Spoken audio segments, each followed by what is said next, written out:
অনেকের মনের একটা প্রশ্ন আছে, নামাজে দাঁড়ালে মন বসে না। এই অভিযোগটা কম বেশি সবারই আসে। নামাজে দাঁড়ালে যত ধরনের টেনশন, যত ধরনের ভাবনা, যাই কিছু আসে আপনার আমাদের, সেগুলা কি আখেরাতের না দুনিয়ার? একটু সবাই বলি। নামাজে দাঁড়ালে যদি ব্যবসার টেনশন, চাকরির টেনশন, পরিবারের টেনশন, যাই আপনার আমার ভাবনায় আসে, এই নামাজটা পড়ার জন্য ঢুকতেছি কোথায়? আল্লাহর ঘর, মসজিদে। এবার আপনি মসজিদের সামনে দাঁড়ালেন, দাঁড়ানোর পর আপনি দোয়াটা পড়ে ডান পাটা দিচ্ছেন, আল্লাহুম্মা আফতাহলি আবওয়াবা রাহমাতিকা। আপনি দোয়াটা পড়ছেন কি? আল্লাহুম্মা আফতাহলি আবওয়াবা রাহমাতিকা। ও আমার আল্লাহ, আল্লাহর ঘরের সামনে দাঁড়িয়ে আপনি আপনার আল্লাহকে বলছেন, ও আমার আল্লাহ, আল্লাহুম্মা, ও আমার আল্লাহ, আফতাহলি, দয়া করে আমার জন্য তুমি খুলে দাও, আমার জন্য তুমি খুলে দাও। রব বলে যে কি খুলবো তোর জন্য বান্দা, তুই বল। এবার বান্দাই বলছে, আবওয়াবা রাহমাতিকা, তোমার রহমতের ভান্ডারের যতগুলা দরজা আছে সবগুলা তুমি আমি বান্দার জন্য খুলে দাও। এবার বলেন, রহমত ছাড়া কাজ হয়? রহমত ছাড়া ব্যবসা হয়? রহমত ছাড়া চাকরি হয়? রহমত ছাড়া সংসার হয়? রহমত ছাড়া সন্তান হয়? রহমত ছাড়া কোনো সবজি হয়? রহমত ছাড়া কিছু হয়? আপনি বলছেন সেই রহমতের দরজাগুলো আল্লাহ আমার জন্য খুলে দাও। তার মানে আপনার টেনশন হওয়ার যত বিষয়, সে টেনশন বন্ধ করার জন্য যে রহমত দরকার, আপনি সেই রহমতের দরজার সামনে। আল্লাহুম্মা, ও আমার আল্লাহ, তুমি ছাড়া আমার ব্যবসায় কোনোদিন লাভ হবে না তো আল্লাহ।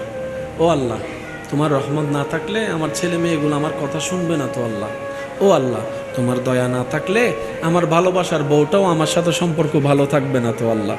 ও আল্লাহ, তোমার দয়া না থাকলে আমার 1000 টাকা কম থাকুক, লাভের দেখা আমি পাবো না। ও আমার আল্লাহ, তোমার দয়া না থাকলে আমার যে শরীর দিয়ে আমি পরিশ্রম করি, সে শরীরের পা চলবে না, হাত চলবে না, চোখ লড়বে না, মুখ কথা বলবে না, নাক নিঃশ্বাস নেবে না। আল্লাহ, আমি বান্দার সুন্দর শান্তির জীবনের জন্য প্রত্যেকটা সেকেন্ডে 24 ঘন্টায় তোমার রহমতের দরকার, তোমার রহমতের দরকার, তোমার রহমতের দরকার।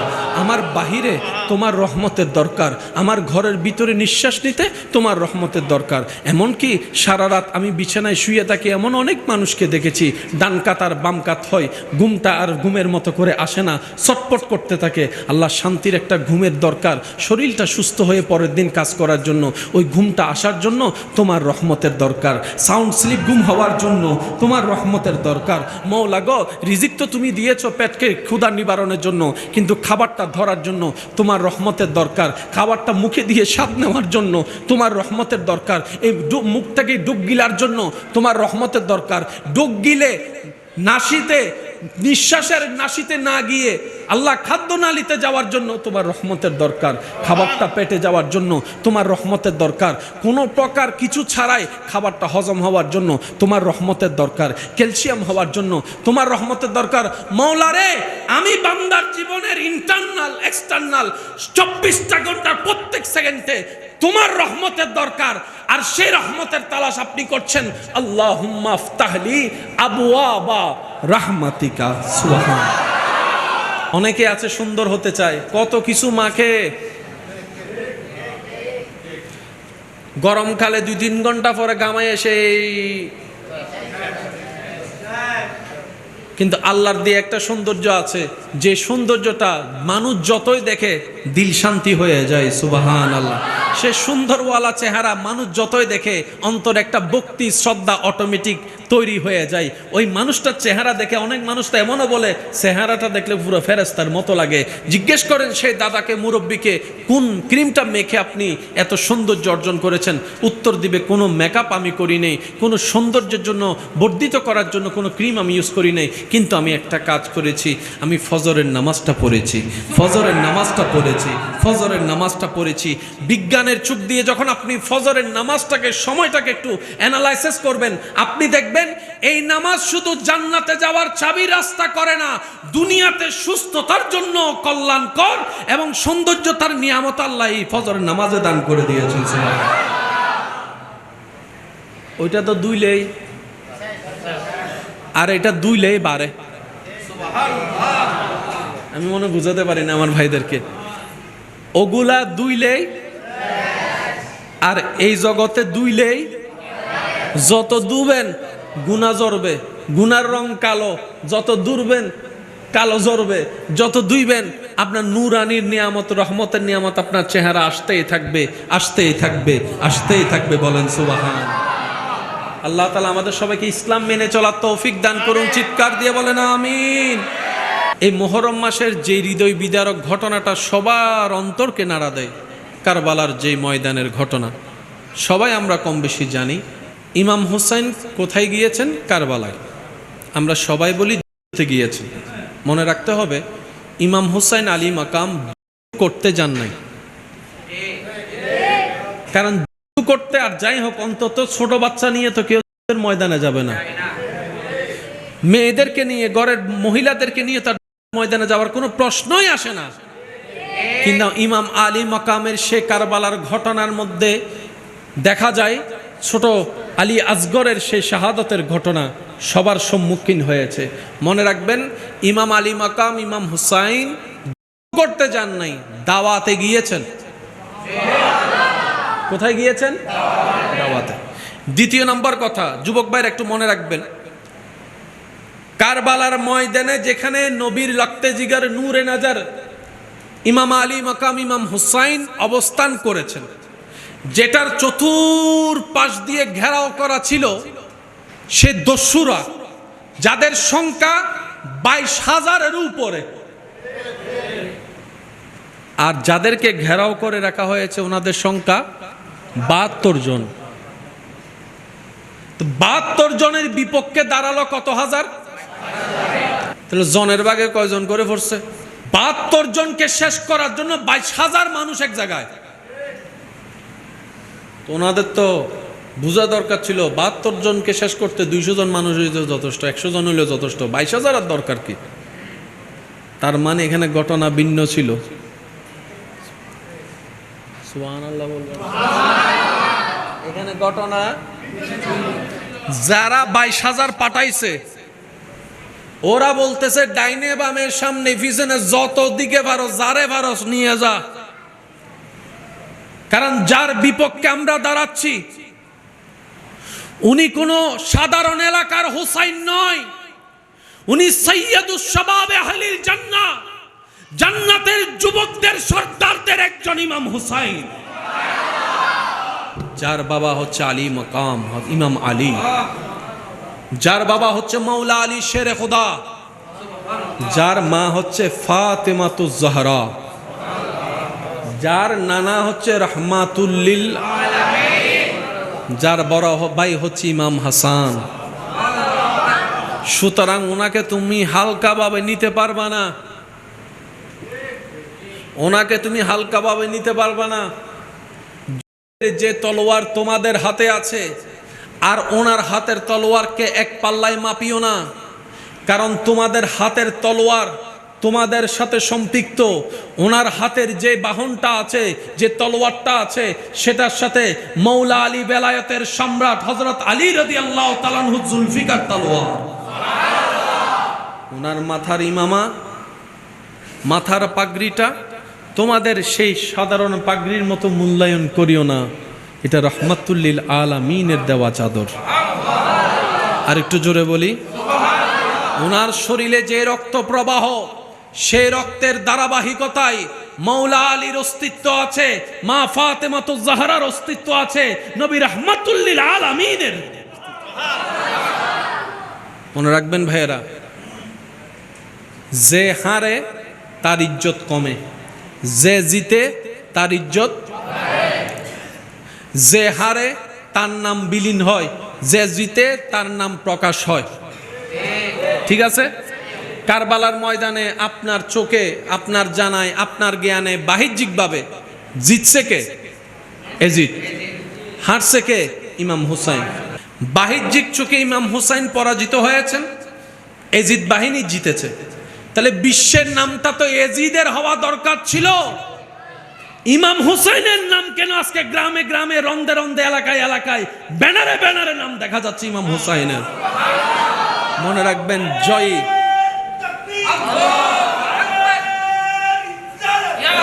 জয়ী দুই প্রকার। একটা হচ্ছে মানুষের চোখে জিতা, আর একটা হচ্ছে রবের রহমতের চোখে জিতা। যদি রবের রহমতের দৃষ্টিতে একবার জিতে ফেলা যায়, এই জয়ীকে কেউ কখনো পরাজয় বানাতে পারবে না। সেজন্য আমরা যারা সাধারণ মানুষ আছি, আমরা সবসময় অপরের চোখে জিততে চাই। আল্লাহ ওয়ালাদের সাথে আমাদের জায়গায় পার্থক্য এখানেই, ওনারা সবসময় রবের রহমতের চোখে জিততে চায়। আল্লাহর হুকুমে ইমাম হুসাইন যদি একবার বলতেন, আল্লাহ আমি ফুরাতের নদীর পাশে যাব না, তোমার তো কুদরত আছে, তুমি পানি এখানে পাঠাও, আল্লাহ কি দিতেন না?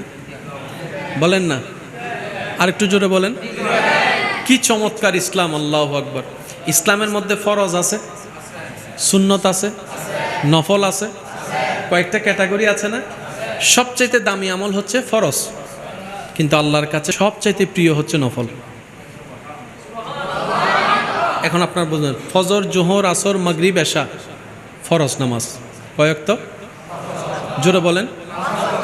আর গোপনে যেটা রাতের বেলা গভীরে পড়া হয় তাহাজ্জুদের নামাজ নফল। আল্লাহ কোনটা বেশি পছন্দ করে?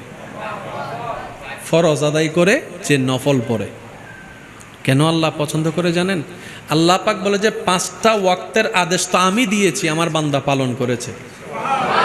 আর তাহাজ্জুদের যখন সে নামাজ পড়েছে, আমি আল্লাহ বললাম ঘুমা, সে আমাকে রাজি করার জন্য ঘুমটাকে হারাম করে দিয়েছে। সুবহানাল্লাহ। আমি আল্লাহ বললাম শীতকাল আছে, লেভের ভিতর তুই একটু ঘুমা, সকালে তোর কাজ আছে। বান্দা বলে যে না মাওলা, তোমার জন্য তুমি সব দিয়েছো, আমার সব কিছু তোমার, আমি তোমাকে রাজি করার জন্য ল্যাব থেকে বের হয়ে ঠান্ডা পানি দিয়ে ওযু করলাম। সুবহানাল্লাহ। রব বলে যে তোর যা দরকার, যখন দরকার, যেভাবে দরকার আমি দিয়েছি, আমি দিচ্ছি, আমি দিব।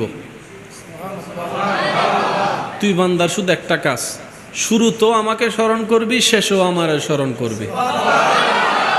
তুই যদি আমাকে শুধু একটু স্মরণ করস, আমি রব খুশি হয়ে যাই। আর আমি রব যখন খুশি হয়, রহমতের ভান্ডার উন্মুক্ত হয়ে যায়। আর রহমতের ভান্ডার যখন উন্মুক্ত হয়ে যায়, লা ইন শাকারতুম লা আযীদান্নাকুম, এই কারণেই বলা হয়েছে আমি আল্লাহ তোকে নিজ থেকে যতটুকু দান করেছি, খুশি হলে সেটা আবার ডবল ডবল বাড়াই দেব। সুবহানাল্লাহ। আল্লাহ খুশি হয় কখন? বান্দা যখন শ্রদ্ধার সাথে, ভালোবাসার সাথে, ভক্তির সাথে, বিশ্বাসের সাথে রবকে স্মরণ করে। এতটুক করলেই যথেষ্ট। দুনিয়াতেও কল্যাণ, ফিদ দুনিয়া হাসানাতাও ওয়াফিল আখিরাতে হাসানা। ওই বান্দার দুনিয়াও সুন্দর হয়ে যাবে, আখিরাতও আলোকময় হয়ে যাবে। সুবহানাল্লাহ। তাহলে আমাদের জীবনে একটা কাজকে বন্ধু বানাতে হবে, সেটা হচ্ছে প্রত্যেকটা ভালো কাজের আগে রবকে স্মরণ করতে হবে, শেষ করেও রবকে স্মরণ করতে হবে। আমরা কি এটা করতে পারবো ইনশাআল্লাহ? আরো জোরে বলি। শুরুটা বিসমিল্লাহ, শেষে আলহামদুলিল্লাহ। শব্দটাও কিন্তু উচ্চারণ করতে বেশিক্ষণ লাগে না। বিসমিল্লাহ 1 সেকেন্ডে শেষ হয়ে যাচ্ছে, আলহামদুলিল্লাহ সেকেন্ডে শেষ হয়ে যাচ্ছে। এই আপনার চোখে দেখা 1 সেকেন্ড আপনি যখন হাসরের ময়দানে দেখবেন, সেটা ঘন্টার ঘন্টার চাইতে বড় ইবাদতের চাইতে বড় পাহাড় হয়ে যাবে। রাত যখন গভীর হয়, রবের রহমত ডাকতে থাকে, আয়। রিজিক কার দরকার আমাকে বল, কার সুস্থতা দরকার আমার কাছে চা, কার সম্পদ দরকার আমার কাছে চা। ও বান্দা, তোদেরকে দেওয়ার জন্য আমি রব তো প্রস্তুত, কিন্তু তোরা তো ঘুমাচ্ছিস নাক ডেকে। দোষ, ব্যর্থতা, ভুল। আমরা যদি অন্তর থেকে একটু চেষ্টা করি, হ্যাঁ আমরা একটা ভালো করলে 10টা ভুল করবই, কারণ আমরা তো মানুষ। ভুল করা বড় অন্যায় নয়, ভুল করে ভুলের উপর অটল থাকাটা বড় অন্যায়, তওবা না করাটা বড় অন্যায়।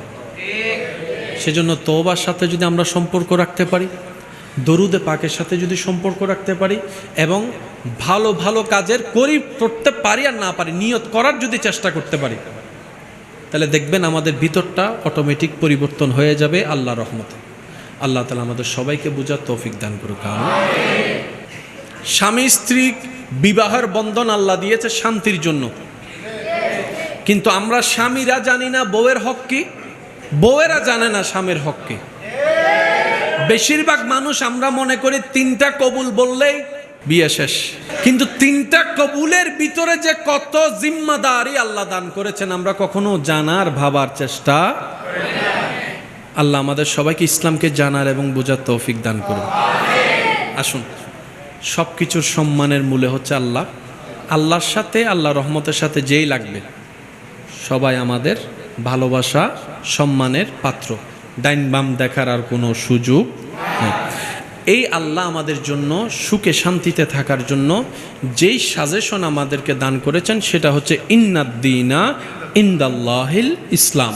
রব বলে এই ইসলাম নামের সাজেশনকে যদি তুমি ইন্টারনাল এক্সটার্নাল সব কিছু যদি ভালোভাবে সাধ্যমতো চেষ্টা করে লালন ধারণ করার চলার চেষ্টা করতে পারো, আমি আল্লাহ তোমার জন্য দুনিয়াকেও কল্যাণ বানাই দিব, আখিরাতেও কল্যাণ দিয়ে দিব। সুবহানাল্লাহ।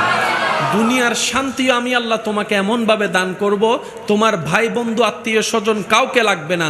আমি আল্লাহ হুয়াল্লাযী আনজালাস সাকিনাতা ফি কুলুবিল মুমিনিন, আমি আল্লাহ তোমার অন্তরে শান্তি নাজিলের ব্যবস্থা করে দিব। সুবহানাল্লাহ। তুমি যদি লালনটা লালন করে ধারণ করে সুন্দর করে চলতে পারো, তোমার কবরটা যখন আত্মীয়রা আপনরাই তোমার জন্য চতুর্দিক দিয়ে মাটির দেওয়াল তুলে দিবে, অন্ধকার করে চাপা দিয়ে দিবে, সেই কবরও আমি আল্লাহ তোমার জন্য শান্তির ব্যবস্থা করে দিব। সুবহানাল্লাহ। যে হাসরের ময়দানে সবাই নফসি নফসি স্লোগানে থাকবে, নিজেকে নিয়ে ব্যস্ত থাকবে, আপন আপন ভালোবাসার মানুষ আপনার সামনের জনকে দেখার সুযোগ হবে না, ছাওয়ার মতো ইচ্ছা হবে না, সেই মুহূর্তে আমি আল্লাহর আরশের ছায়া তোমার মধ্যে নাজিল করব, তোমাকে আরশের ছায়ার নিচে জায়গা করে দিব। সুবহানাল্লাহ। তোমার ঈমানটা শক্ত রেখে নেক আমল করার সর্বোচ্চ তুমি চেষ্টা করো। গুনাহ হলে তওবা করার ব্যবস্থা রেখেছি, তওবা করো। তুমি যদি সাধ্যমতো চেষ্টা করে ঈমানটা মজবুত করে কোনো রকম হাসরের ময়দানে আসতে পারো, আমি আল্লাহ আমার রহমতের চাদরকে এমনভাবে উন্মুক্ত করে দিয়েছি, আমার নবী রাহমাতুল্লিল আলামিনকে সুপারিশ করার অনুমতি দিয়েছি। ওয়ালা সাউফা ইউতিকা রাব্বুকা ফাতারদা, তোদের নবীকে আমি আল্লাহ বানিয়ে দিয়েছি। ইন্না আতাইনা কাল কাউসার তাজ, আমি আল্লাহ তোদের নবীকে দান করেছি, তোদেরকে সুপারিশ নবীর মাধ্যমে করিয়ে আমি আল্লাহ জাহান্নামী থেকে জান্নাতি বানিয়ে দিব। সুবহানাল্লাহ। তিনি আমাদের রহমানুর রহিম। শুরু করছিলাম কি দিয়ে? রহমানুর, আরো জোরে বলেন রহমানুর। ঘুরে ফিরে আসলাম ও রহমানুর। মুদ্রা কথা শেষের দিকে যখন ঢুকলাম নামাজে, সব টেনশন হলো বাহিরে। আর যখন আমরা বাহিরে যাচ্ছি দুনিয়াতে, আল্লাহর ফদল কামনা করে আমাদের চলা লাগবে, তাহলে দুনিয়াও কল্যাণ হবে, আখিরাতও কল্যাণ হবে। আল্লাহ তাআলা আমাদের সবাইকে একটু বোঝার তৌফিক দান করুক। আমিন। এখানে যারা আছেন, আমি সবার কাছে, আমার মা বোন যারা শুনছেন, আমি সবার কাছে অনুরোধ করব, নিজের জীবনের 24 ঘন্টাটা অন্তত নিজে সুস্থ থাকার জন্য ইসলামের নিয়মে চলার দরকার আছে না নাই? সবাই একবার বলি আলহামদুলিল্লাহ। কথাটা কি মনোযোগ দিয়ে ইনশাল্লাহ মনোযোগ থাকবে ইনশাল্লাহ। নিজে সুস্থ থাকার জন্য ঘুমের টাইমটা ঠিক রাখবেন, আল্লাহর ওয়াস্তে, আল্লাহর ওয়াস্তে ঘুমের টাইমটা ঠিক রাখবেন। যুবক ভাইদের উদ্দেশ্যে বিশেষ করে বলা, ঘুমের টাইমটা অন্তত নিম্নে 6, 7, 8 ঘন্টা তো লাগবেই। পারফেক্ট একটা সাউন্ড স্লিপ ঘুমের ব্যবস্থা রাখবেন। খাবার কতটুকু খাবেন, ডাক্তারও বলে ইসলামও বলে একই কথা, ক্ষুধা লাগলে খেও। খাবার নিয়ম হচ্ছে ক্ষুধা লাগলে খাবো, ক্ষুধা থাকা অবস্থায় খাবার শেষ। আবার বলছে একটু শুনি, ক্ষুধা লাগলে খাবো, ক্ষুধা থাকা অবস্থায় খাবার, আগ্রহ থাকা অবস্থায় খাবার। পেটকে সবসময় 3 ভাগে ভাগ করতে হবে। 1 ভাগ খাবার, 1 ভাগ পানি, আর 1 ভাগ খালি রাখতে হবে নিঃশ্বাসের জন্য। এই জীবনযাপন যদি আপনি আমি করতে পারি, ইসলামের নিয়মটাও পালন হবে, সওয়াবে সওয়াব হবে, আবার শারীরিক সুস্থতারও ব্যবস্থা হয়ে যাবে। বলেন না সুবহানাল্লাহ। আমাদের মধ্যে অনেকে আছে এখন ওষুধ খেলো আর ওষুধে ধরে না, একটু বলি না সবাই। একটা মানুষ আছে যার ভিতর রোগ নাই, সবার ভিতর কম বেশি রোগ আছে। করোনাকালীন সময় আমাদেরকে কি দিছে? এটা কি করোনার ওষুধ? না, একটু বুঝতে হবে। করোনা আপনাকে আমাকে আঘাত করতেছে 200 মাইল বেগে। আল্লাহ তাআলা প্রত্যেকটা মানুষের শরীরে রোগ প্রতিরোধ ক্ষমতা দান করে দিয়েছেন সবার শরীরে, কিন্তু আমরা আমাদের অনিয়মের কারণে সেই রোগ প্রতিরোধ ক্ষমতাটা নষ্ট করে ফেলেছি।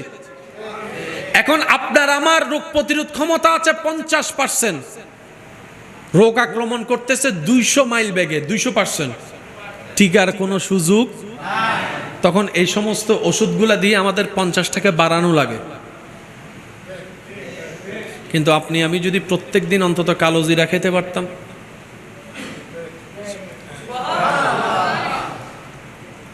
ইনা আর গাইল দিব না বুঝিস, আজি জনের পরে হব না, আর মা বাপে ঠেললিয়ে আজি অনায়ের আরো ঠেলে দিও। আমরা যদি প্রত্যেক দিন কালো জিরা খাবার অভ্যাস করতে পারতাম, কিন্তু বেশি কষ্ট নাই, টাকারও বেশি লস নাই। রসুল বলছেন মৃত্যু ছাড়া সব রোগের ওষুধ। কথাটা শুনতে যতটুকু সহজ এবং অল্প সামান্য মনে হয়, গভীর আপনি যদি ঢুকে দেখেন, দেখবেন এই কালো জিরার ভিতরে আল্লাহ তাআলা হাজার হাজার অকল্পনীয় নিয়ামত দান করেছেন। তাহলে কালো জিরা খেলে সুস্থতাও হবে, নবীর সুন্নত আদায় হবে, সওয়াবে সওয়াব হবে, উপকারে উপকার হবে। আমরা কি কালো জিরা খাওয়ার অভ্যাস করতে পারবো ইনশাআল্লাহ? নিজের ভালোর জন্য হলো আমাদেরকে চেষ্টা করতে হবে, সবাই বলি ইনশাআল্লাহ। দ্বিতীয় নাম্বার, ফজরে উঠা।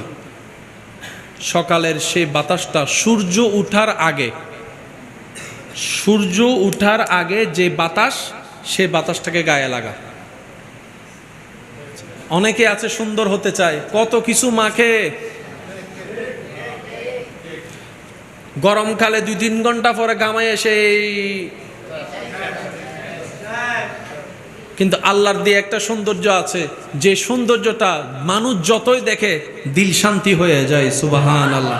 সে সুন্দরওয়ালা চেহারা মানুষ যতই দেখে অন্তর একটা ভক্তি শ্রদ্ধা অটোমেটিক তৈরি হয়ে যায়। ওই মানুষটার চেহারা দেখে অনেক মানুষ তো এমনও বলে, চেহারাটা দেখলে পুরো ফেরেশতার মতো লাগে।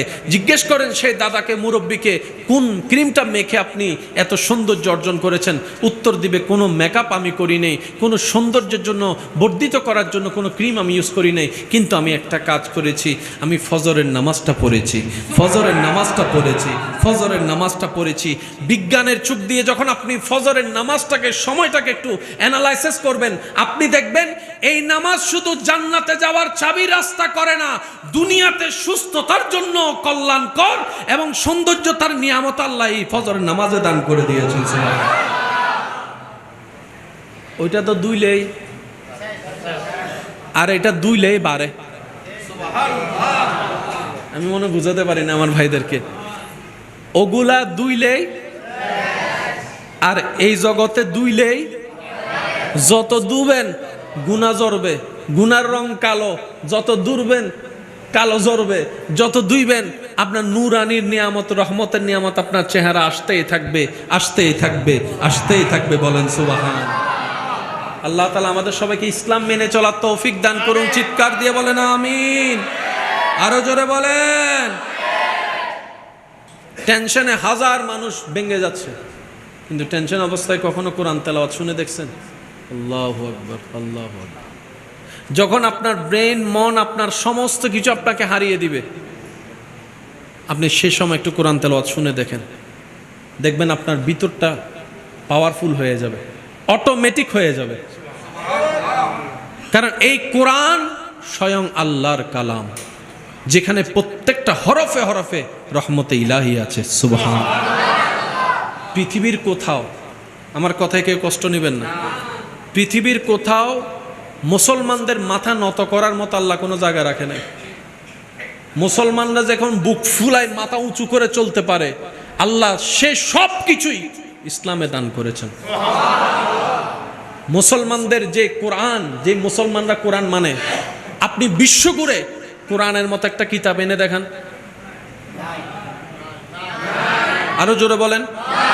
মুসলমানরা যেই নবীর কালিমা পড়ে মুসলমান হয়েছে, সেই রাহমাতুল আলামিনের নবীর মতো একজন আদর্শওয়ালা কাউকে এনে দেখান। পৃথিবীতে যত ধরনের নিয়ামত আল্লাহ মুসলমানদেরকে দান করেছেন, এই নিয়ামত যদি আমরা ধরার মতো ধরতে পারতাম, রাখতে জানতাম, আজকে বিশ্বতে আপনার আমার মাথা উঁচুই থাকতো। এবার বলেন, ধরে রাখতে পারি না, দোষ কাদের? আরো জোরে বলেন। আল্লাহ তাআলা আমাদের সবাইকে একটু বুঝার তৌফিক দান করুন। আর কয়েকদিন পরে আমাদের কাছে মুহররম মাসের আগমন হবে। আল্লাহ তাআলা 12টি মাসের ভিতরে যে 4টি মাসকে মহান সম্মানিত হিসেবে ঘোষণা করেছেন, দামি বানিয়েছেন, তার মধ্যে একটা মাস হচ্ছে মুহররম মাস।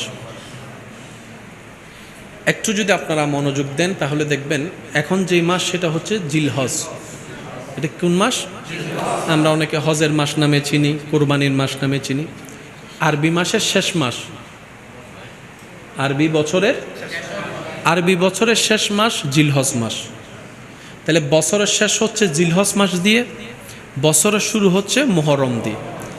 চমৎকার একটা বিষয় খেয়াল করবেন, ইসলামের 12টি মাসের শেষ মাস জিলহজ, যে জিলহজের মধ্যে কোরবানি। আবার ইসলামের প্রথম এই আপনার আরবি ক্যালেন্ডারের প্রথম মাস মুহররম মাসও কোরবানি। একটু খেয়াল করবেন, বছরের শেষ হয়েছে যে মাস জিলহজ মাসও কোরবানি। আছে না নাই? কিছুদিন আগে দিলাম না। আবার মুহররম মাস হচ্ছে প্রথম মাস, সে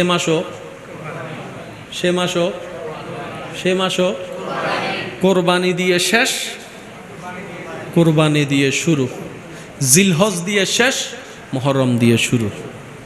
সুবহানাল্লাহ। এই মুহররম মাসের যে হৃদয় বিদারক ঘটনাটা সবার অন্তরকে নাড়া দেয়, কারবালার যে ময়দানের ঘটনা, সবাই আমরা কম বেশি জানি। সেটার সাথে সম্পৃক্ত দুই একটা কথা বলে আমি আমার আলোচনা শেষ করব। আমি সবার কাছে মনোযোগ চাচ্ছি। ইমাম হুসাইন কোথায় গিয়েছেন? কারবালায়। আমরা সবাই বলি গিয়েছেন। মনে রাখতে হবে, ইমাম হুসাইন আলী মাকাম করতে যান নাই। কারণ করতে আর যাই হোক, অন্তত ছোট বাচ্চা নিয়ে তো কেউ ময়দানে যাবে না। মেয়েদেরকে নিয়ে, ঘরের মহিলাদেরকে নিয়ে তার ময়দানে যাওয়ার কোনো প্রশ্নই আসে না। কিন্তু ইমাম আলী মাকামের সে কারবালার ঘটনার মধ্যে দেখা যায় ছোট আলী আসগরের সেই শাহাদতের ঘটনা সবার সম্মুখীন হয়েছে। মনে রাখবেন, ইমাম আলী মাকাম, ইমাম হুসাইন করতে যান নাই, দাওয়াতে গিয়েছেন।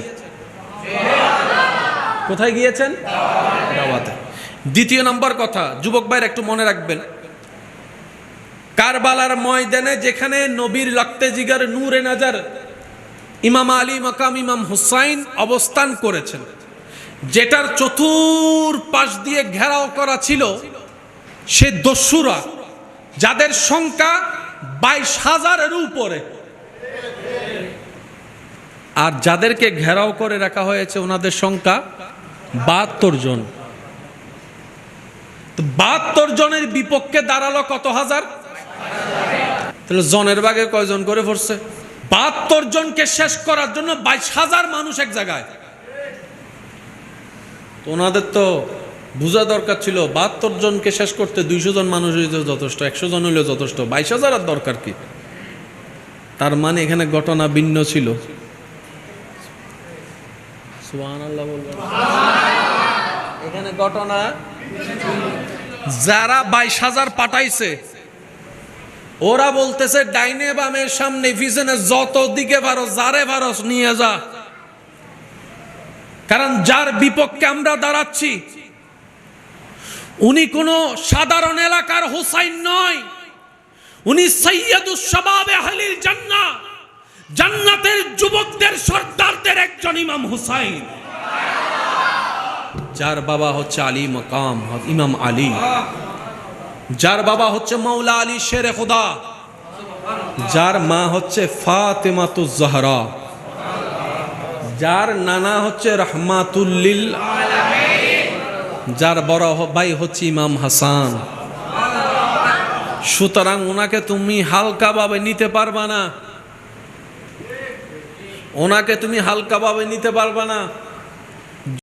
যে তলোয়ার তোমাদের হাতে আছে আর ওনার হাতের তলোয়ারকে এক পাল্লায় মাপিও না, কারণ তোমাদের হাতের তলোয়ার তোমাদের সাথে সম্পৃক্ত, ওনার হাতের যে বাহনটা আছে, যে তলোয়ারটা আছে, সেটার সাথে মৌলা আলী বেলায়েতের সম্রাট হযরত আলী রাদিয়াল্লাহু তাআলা আনহু জুলফিকার তলোয়ার।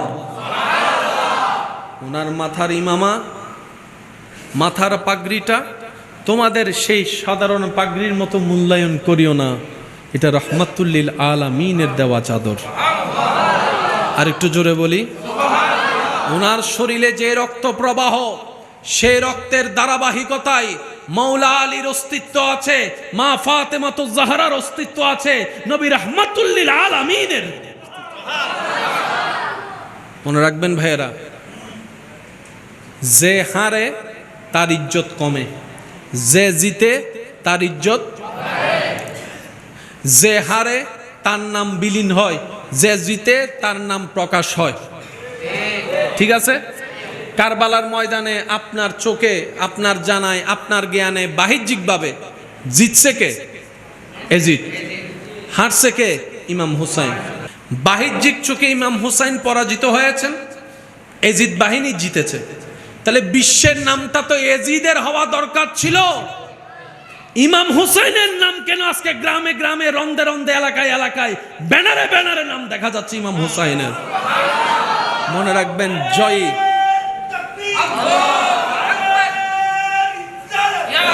জয়ী দুই প্রকার, একটা হচ্ছে মানুষের চোখে জিতা, আর একটা হচ্ছে রবের রহমতের চোখে জিতা।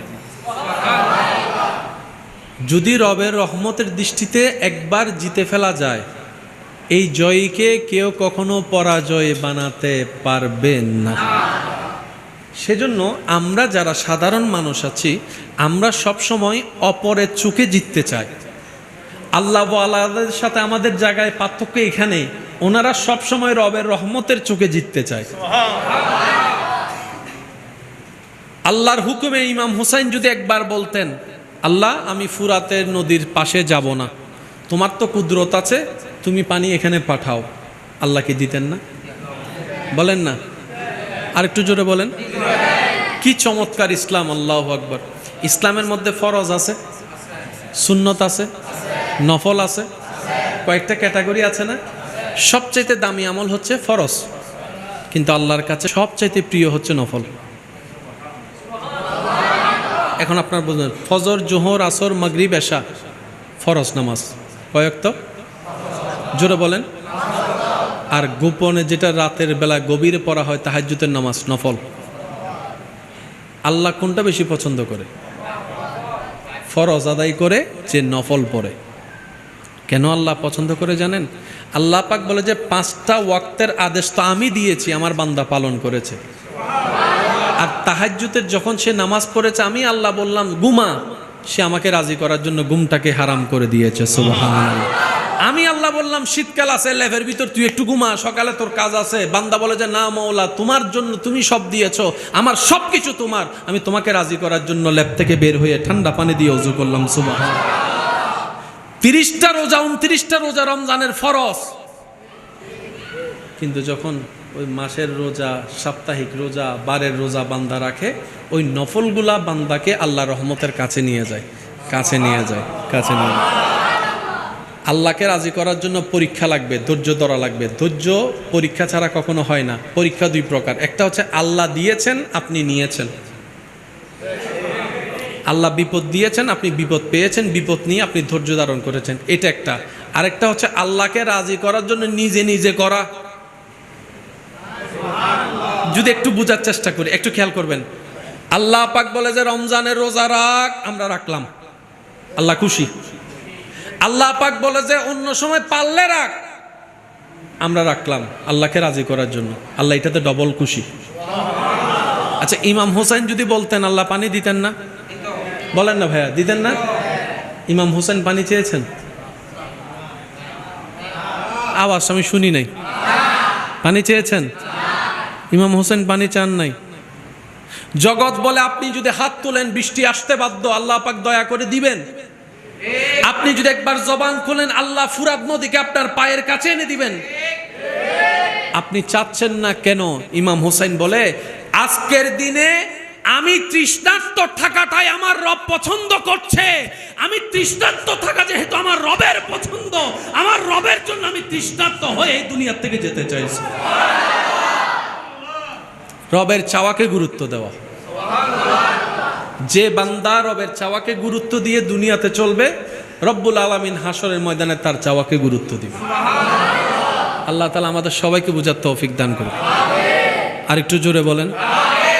এই মসজিদ সূচনা লগ্ন থেকে আজ পর্যন্ত মসজিদের জায়গাদাতা সহ শুরু করে মসজিদের বিভিন্নভাবে খেদমত যারা করেছেন, এর ভিতরে যারা কবরের বাসিন্দা হয়েছেন, আল্লাহ সমস্ত কবরবাসীর আযাব মাফ করুক।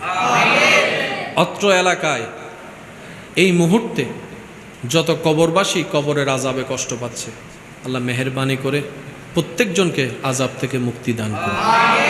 আমরা দুনিয়ার থেকে যাওয়ার আগে কবরের জগৎ যেন আমাদের জন্য আনন্দের হয়, শান্তির হয়, ওই জীবন নিয়ে যেন আমরা কবরে যেতে পারি, সে তৌফিক আল্লাহ দান করুন। 2 দিন পর আমাদের কাছে কি জুমা, এখানে জুমা হয় হন না, হয় না? আজান দেদা হটায়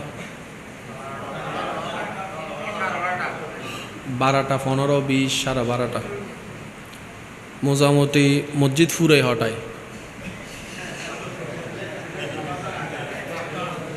ওই আর ভাই কোন দিতে দেখি ওদোটা একামত দিলে তা হয়ে যায় যাতে আর মুয়াজ্জিন ভাই ডাক দেয় আল্লাহু আকবার আল্লাহু আকবার আল্লাহু আকবার আল্লাহু আকবার, এতে টেলিয়ে সামনে সামনে যাই ইমদে আছে না, আছে না? প্রত্যেক দিন নামাজ আছে না বদ্দা? জুমার দিনও আছে না? তো জুমাইবে, জুমা কা হয়, জুমাইবে কি কা হতা মনে রাখুন। প্রত্যেক সংগঠন টিকি বেলে মিটিংও দরকার আছে না? ইসলামী সংগঠন টিকি বেললে যেদিন মিটিং দরকার আল্লাহ তাআলা সেই মিটিং দান করে দিই।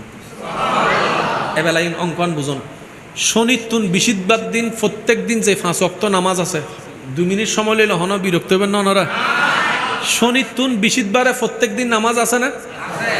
একটা আওয়াজ দেন। শনি থেকে বৃহস্পতি প্রতিদিন নামাজ যে আছে, কেউ নামাজ মসজিদে পড়ে, কেউ দোকানে পড়ে, কেউ ব্যবসায় পড়ে, কেউ চাকরিতে পড়ে, এক এক জায়গায় পড়ে। কিন্তু সেই মানুষগুলা যখন জুমা হয় শুক্রবারে, তখন সবাই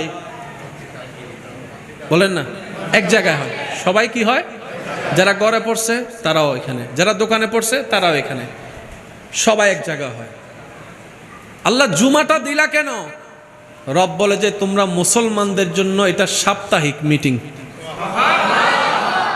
আরো জোরে বলেন। এবার কেউ এই মসজিদে, কেউ ওই মসজিদে, কেউ এই মসজিদে, যার যার সুবিধা মতো সে নামাজ পড়ছি আমরা। কারো সাথে কারো কোনো মিটিং হওয়ার, সাক্ষাৎ হওয়ার সুযোগ নাই। আল্লাহ তাআলা দিয়ে দিলেন তোমাদের জন্য, আমি আল্লাহ দিয়ে দিলাম বাৎসরিক ঈদের জামাত। এবার ঈদের জামাতে সবাই ওই মসজিদের মুসল্লি, ওই মসজিদের মুসল্লি, ওই মসজিদের মুসল্লি সবাই মিলে এক জায়গায় হচ্ছে ঈদগাহতে। এবার বিভিন্ন দেশে যারা মুসলমান আছে তাদের সাথে আমাদের যোগাযোগ হওয়ার, কোনো দেখা হওয়ার কোনো সুযোগ নাই। রব বলে যে হজের মিটিং দান করলাম, হজের দিন সবাই এক জায়গায় হয়ে যায় আরাফাতের ময়দান। ওই জিনিসটার গুরুত্বটা আমাদের দিতে হবে।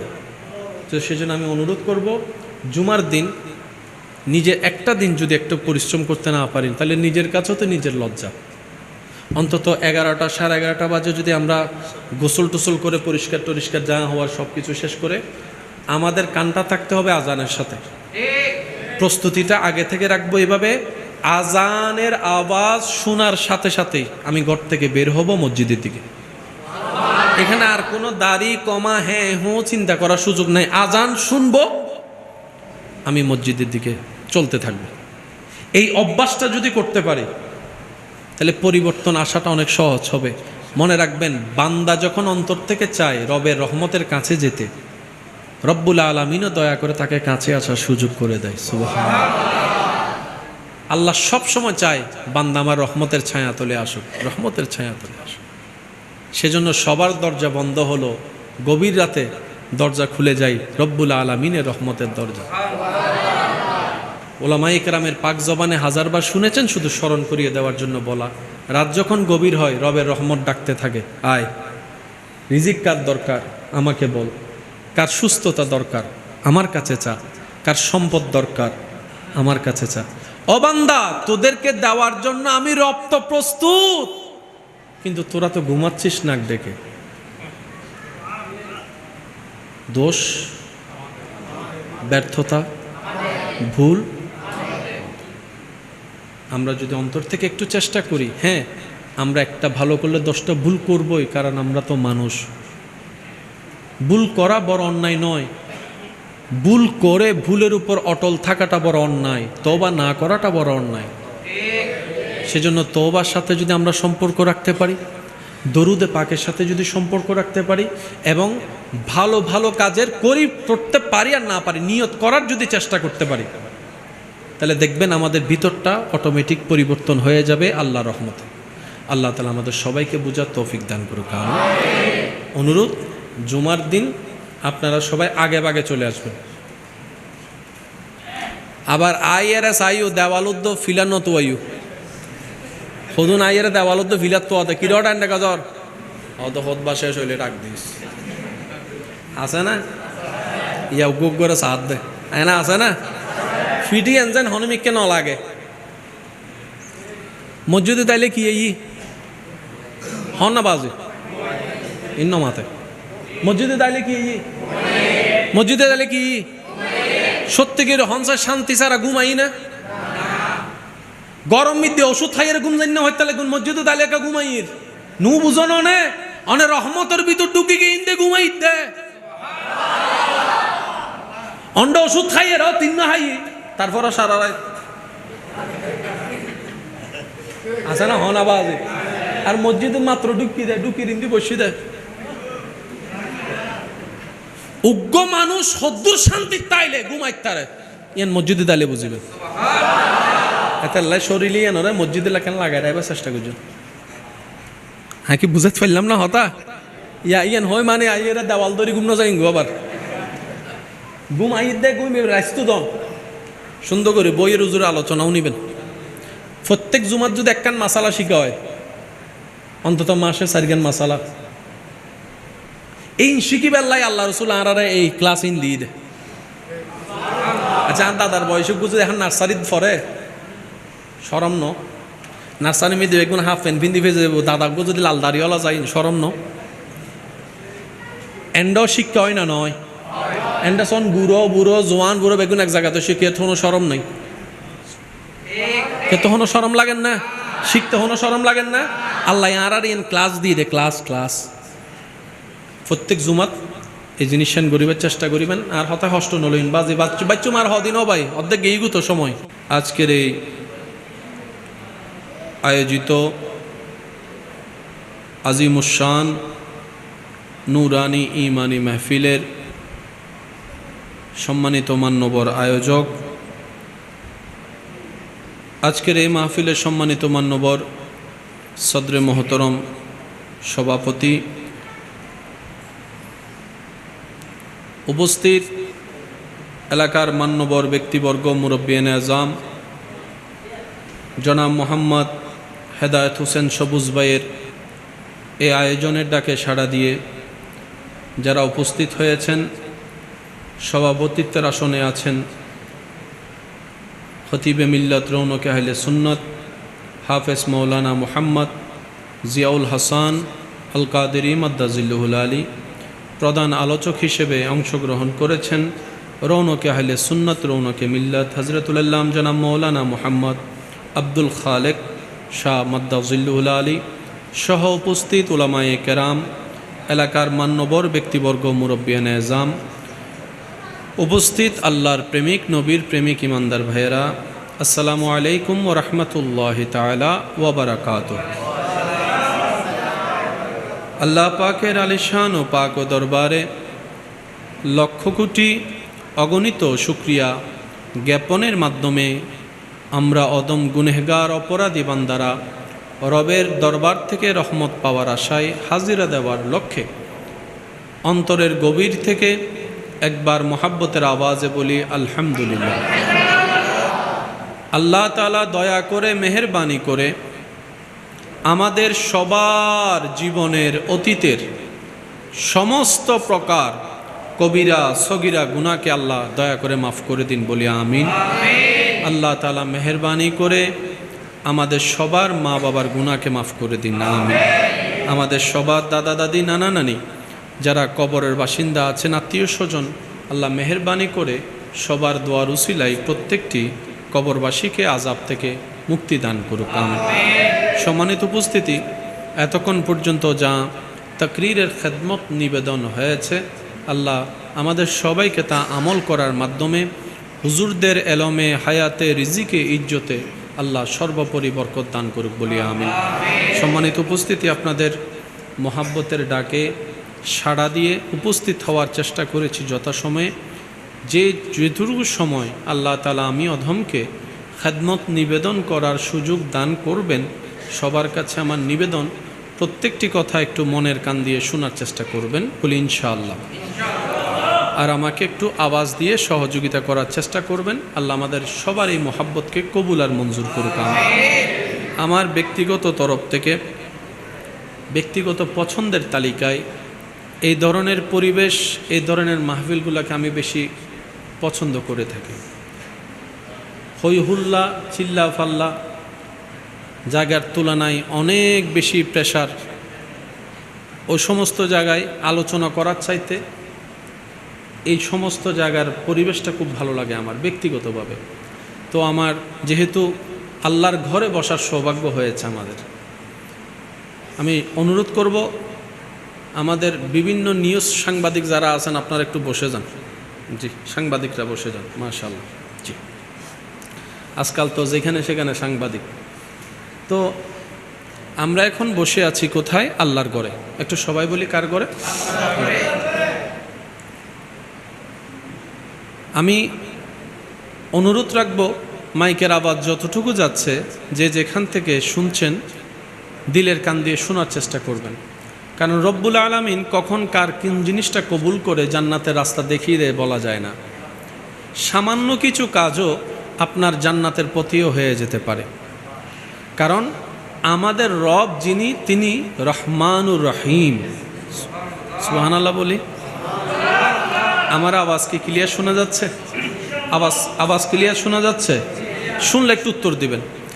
আমাদের রব হচ্ছে রহমানুর, আবার বলি রহমানুর। দয়া ছাড়া পৃথিবী চলে না, সত্য। যার কাছে সর্বোচ্চ দয়া আছে, যিনি কারণ ছাড়াই দয়া করেন, তিনি রহমানুর রহিম। আমাদের দয়ার পিছনে কারণ আছে, স্বার্থ আছে। লাভসার আমরা কিন্তু মায়া দয়া করি, বলেন না, মায়া দয়া করি। আর রবের রহমত হচ্ছে কোনো কারণ ছাড়াই দান করে, যারে তারে দান করে, আপন পর দেখে না। রহমতের ভান্ডার যার খোলা সবার জন্য, তিনি আমাদের রহমানুর রহিম। সুবহান। সেই রবের ঘরে বসার সৌভাগ্য আপনার আমার হয়েছে। আমরা যেন সেটার আদব রক্ষা করতে পারি, আল্লাহ আমাদেরকে তৌফিক দান করুন। আমাদের ধর্মের নাম কি? একটা কথা সবসময় মাথায় এবং মনে রাখবেন, ইসলাম ধর্ম যতটুক জানা দরকার, তার চাইতে বেশি ইসলাম বোঝা দরকার। যতটুক জানা দরকার, তার চাইতে বেশি বোঝা দরকার। বুঝ যত বাড়বে আদব এবং মহাব্বতের সাথে, নূরের আলো আপনার কলবে আসবেই আসবে। আল্লাহর রহমত আপনার কলবে আসবেই। ইসলামের মধ্যে যত ধরনের মতামত, মতভেদ, পার্থক্য আছে, সবগুলো হচ্ছে বুঝের উপর নির্ভর। যার বুঝ যেমন তার চিন্তা তেমন, যার বুঝ যেমন তার বলা তেমন, যার বুঝ যেমন তার ধারণা তেমন। সেজন্য আল্লাহ তাআলা আমাদেরকে সূরা ফাতিহাতে ইহদিনাস সিরাতাল মুস্তাকিম একটা দোয়া শিখাই দিয়েছেন।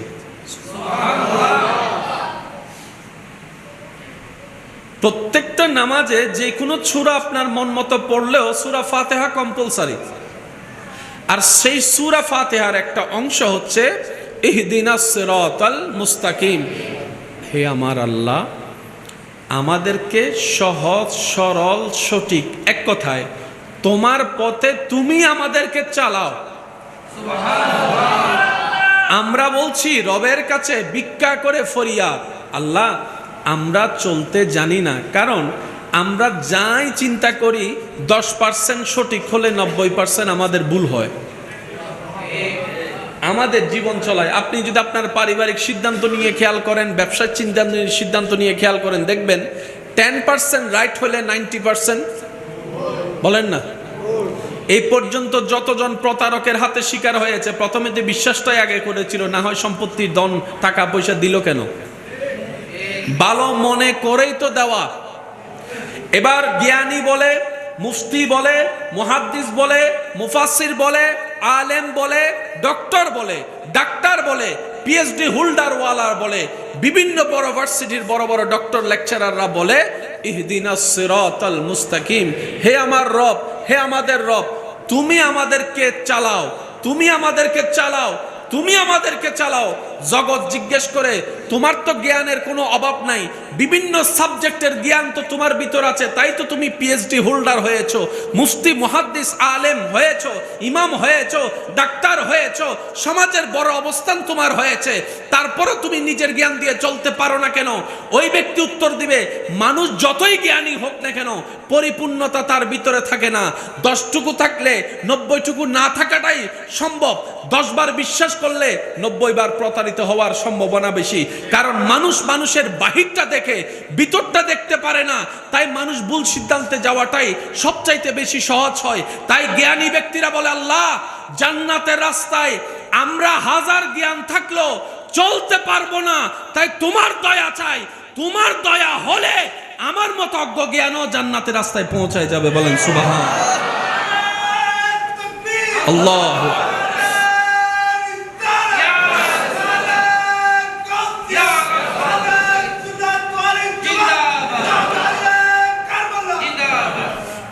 এবার মোহাব্বতের আওয়াজ একবার বলেন সুবহানাল্লাহ। রিজিক দিয়েছেন কে? আল্লাহ। খাওয়ার সিস্টেমও শিখিয়ে দিয়েছেন কে? আল্লাহ। তারপরও শুরু করতে হয় রবের নাম বলে, শুরু করতে হয় রবের নাম বলে, খাওয়ার শেষ করো রবের নাম।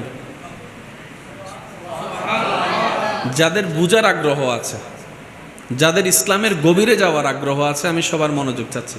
একটা হচ্ছে শোনা, আর একটা হচ্ছে দিলে নেওয়া।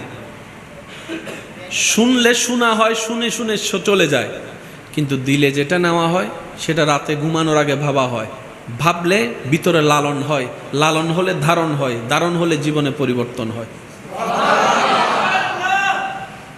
ক্ষুধা নিবারণের জন্য খাবার দরকার। খাবার আপনি আমি নিচ্ছি কোত্থেকে? মাটি থেকে। বুনলাম একটা বীজ, বীজটাকে গাছ বানালো, শুনি নাই, আর একটু আস্তে। খাবারের জন্য যে বীজটা আপনারা রোপণ করলাম, সে গাছ, বীজটাকে গাছ বানালো, সে গাছে ফল ধরালো, ফলটাকে খাওয়ার উপযুক্ত করলো, দান বানালো, দান থেকে চাউল বের করলো, ফল দিল, শাক দিল, সবজি দিল। কাদের জন্য? আমাদের জন্য। কাদের জন্য? জোরে বলেন, কাদের জন্য? সেটা খাবার জন্য দিলেন কি? ধরেন সেটা ধরার জন্য, খাবারটা ধরার জন্য দিলেন কি? এই খাবারটা ধরার জন্য আপনাকে আমার হাত দ্বারা সম্ভব না, আল্লাহ আমাদেরকে 5টা আঙ্গুল দিয়েছেন। এবার আপনি যদি আপনার হাতের 5টা আঙ্গুলকে খেয়াল করেন, সারা জীবন শুনেছেন 5 আঙ্গুল এক সমান, কিন্তু কখনো ভাবার প্রয়োজন মনে করিনি 5টা আঙ্গুল সমান নয়, তো নয় কেন? আয় বোম মারি দিম দে সুবাহান আল্লাহর আওয়াজই আরেকবার ছোট হইলে এন ভাবে সুবাহান আল্লাহ হন যেন শয়তানের গালম মিদে জুতার বাড়ি পড়ে। আরেক কানা জোরে। সবার কাছে আমি দিল থেকে অনুরোধ করছি, অন্তরের কান দিয়ে শুনবে। 5টা আঙ্গুল সমান নয় সবাই বলে, কিন্তু কারণও তো আছে 5টা আঙ্গুল সমান না হওয়ার।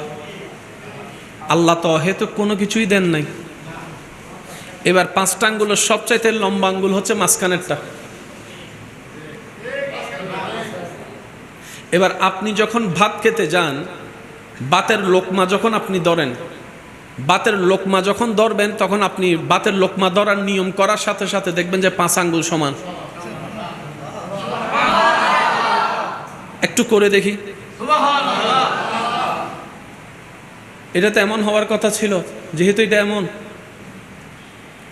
আল্লাহ তাআলা এমনভাবে মেজারমেন্ট করেছেন আপনার খাবার ধরা যেন আপনার জন্য কষ্টদায়ক না হয়। 5টা আঙ্গুল এমনি আলাদা চিহ্ন বহন করলেও যখন আপনি খাবার ধরতে যান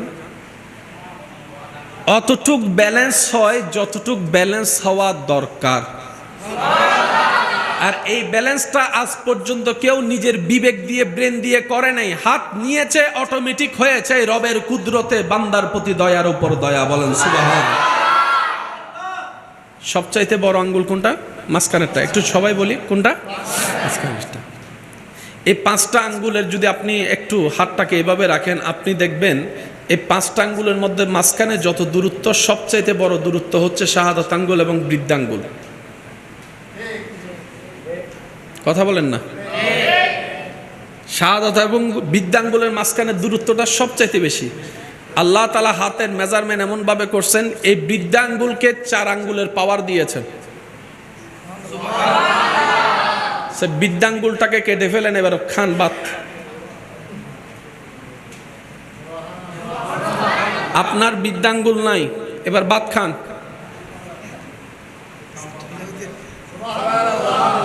এই 4টা আঙ্গুলকে সাপোর্ট দেওয়ার জন্য আল্লাহ তাআলা আপনার মধ্যে একটা বৃদ্ধাঙ্গুল দিয়েছেন। এবার আরো চমৎকার বিষয়, আপনার 4 আঙ্গুলের পেটের শেপ একরকম, বৃদ্ধাঙ্গুলের পেটের শেপ দেখেন সামিসের মতো। আল্লাহ তাআলা বলে, বান্দা তোর পুরো ডিজাইনটা আমি নিজে করেছি। বান্দার ভিতরে কোনো খুঁত আমি আল্লাহ রাখিনি। যার যতটুক যেমন দরকার, যাকে যেমন দেখতে আমার আল্লাহর ভালো লেগেছে, আমি আল্লাহ তাকে তেমন আকৃতি দিয়েই দুনিয়াতে পাঠিয়েছি। সুবহানাল্লাহ। কেউ লম্বা, কেউ আকারে একটু বাটি হয়, কারো স্বাস্থ্যটা একটু চিকন হয়, কারো স্বাস্থ্যটা একটু দেখতে নাদোষ নুদোষ মোটার দিকে চলে যায়, স্বাস্থ্যবান বলা হয়। কারো চেহারাটা দেখবেন সাদা ফর্সা, কারো চেহারাটা শ্যামলা বর্ণ, কারো চেহারাটা একটু ডার্ক চেহারার মতো, আবার কারো চেহারাটা একটু কালো আকৃতির, কারো চেহারাটা গোল, কারো চেহারাটা লম্বা। কেন এত ভিন্নতা? রব বলে কখনো কাউকে আকৃতি দেখে, শরীর দেখে, চেহারা দেখে মন্তব্য করে তার অন্তরে কষ্ট দিও না, কারণ প্রত্যেকটা সৃষ্টি আমি রবের পছন্দের। বলেন সুবহানাল্লাহ। সেজন্য কাউকে থুতলা, কানা, বয়রা বললে রব নারাজ হয়। রব বলে যে আমার পছন্দ লাগে সে কানা থাকলে, তোর কেন পেট জ্বলে? আল্লাহ তাআলা আমাদের সমস্ত সৃষ্টিকে সম্মান করার তৌফিক দান করুন। মন খুলে একবার দরুদ শরীফ পড়েন। আল্লাহুম্মা সাল্লি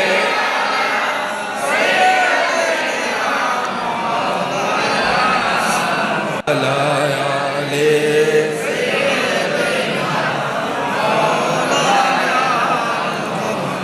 चारों तरफ नूरे छाया,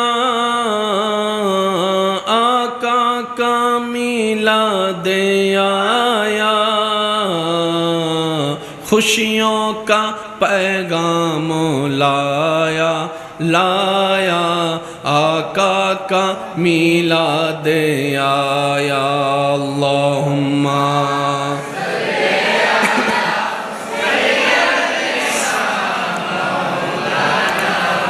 मुहम्मद वाला आले सय्यदिना मौलाना। সবাই একবার মোহাব্বতের আওয়াজে বলে আলহামদুলিল্লাহ। খাবার দিয়েছেন, বলেন না, খাবার দিয়েছেন কাদের জন্য? সে খাবার শুরুতেও রবের নাম, শেষও রবের নাম। আল্লাহ চাচ্ছেন কি আসলে আমাদের থেকে? আল্লাহর চাওয়া হতে একটু অল্পই, বেশি না। রব বলে যে তোর যা দরকার, যখন দরকার, যেভাবে দরকার আমি দিয়েছি, আমি দিচ্ছি, আমি দিব। তুই বান্দার শুধু একটা কাজ, শুরুতেও আমাকে স্মরণ করবি, শেষেও আমার স্মরণ করবি। তুই যদি আমাকে শুধু একটু স্মরণ করস, আমি রব খুশি হয়ে যাই। আর আমি রব যখন খুশি হয় রহমতের ভান্ডার উন্মুক্ত হয়ে যায়। আর রহমতের ভান্ডার যখন উন্মুক্ত হয়ে যায়, লা ইন শাকারতুম লা আযীদান্নাকুম, এই কারণেই বলা হয়েছে আমি আল্লাহ তোকে নিজ থেকে যতটুকু দান করেছি, খুশি হলে সেটা আবার ডবল ডবল বাড়াই দেব। সুবহানাল্লাহ। আল্লাহ খুশি হয় কখন? বান্দা যখন শ্রদ্ধার সাথে, ভালোবাসার সাথে, ভক্তির সাথে, বিশ্বাসের সাথে রবকে স্মরণ করে। এতটুক করলেই যথেষ্ট। দুনিয়াতেও কল্যাণ, ফিদ দুনিয়া হাসানাতাও ওয়া ফিল আখিরাতি হাসানা, ওই বান্দার দুনিয়াও সুন্দর হয়ে যাবে, আখিরাতও আলোকময় হয়ে যাবে। সুবহানাল্লাহ।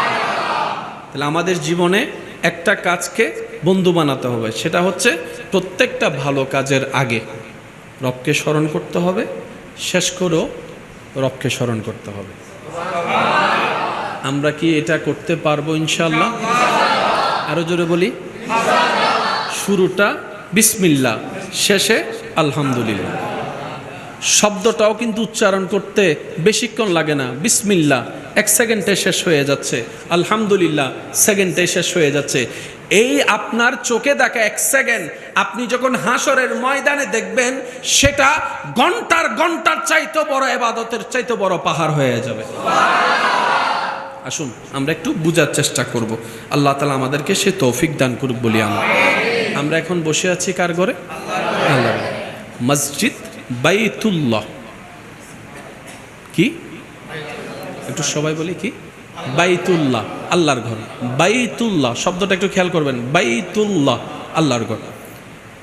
এই পৃথিবীতে সবচাইতে দামি, মানুষের জীবনের সাথে সম্পৃক্ত বিষয়ের মধ্যে সবচাইতে দামি জিনিসের নাম হচ্ছে সম্মান।